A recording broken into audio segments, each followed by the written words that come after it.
Hey guys, James over at Tulsa Sod and Mulch. I was going to talk to you today about dormant Bermuda grass, existing and new sod.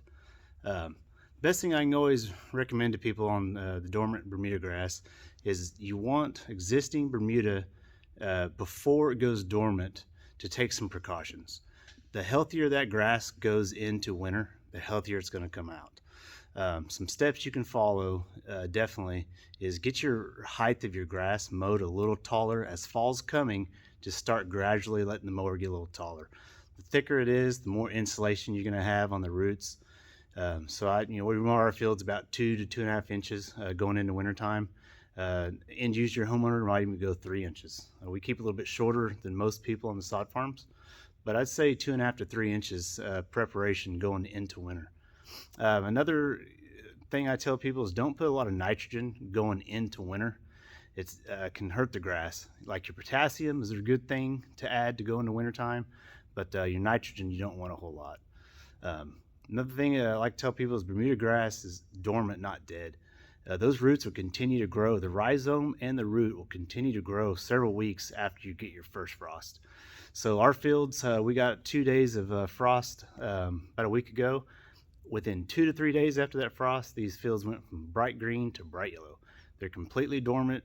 Not going to have to mow them anymore. We're done until soil temperatures get back up, and probably April before we start mowing again. So another thing is really important is not to let the Bermuda grass dry out throughout the wintertime. So we tell people to put like 1/2 inch every 2 to 3 weeks. You still have to water Bermuda grass if you don't want to get a lot of winter kill.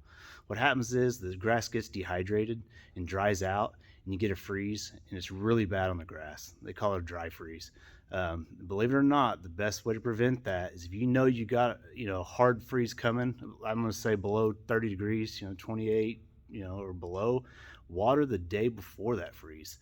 A lot of people think we're crazy when we tell them that, but it's a proven fact. You look at all these university studies all over the country. If you'll water the day before, get that soil wet, it'll insulate those roots, and you have a lot better success with not having as much winter kill.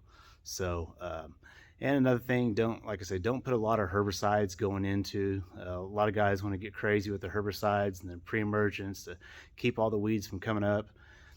You can use them, yes, but it does stress out the grass, so it can hurt it, for sure.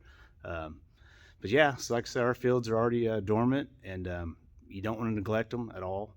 As far as new sod goes, laying Bermuda that's dormant, we lay sod 12 months out of the year.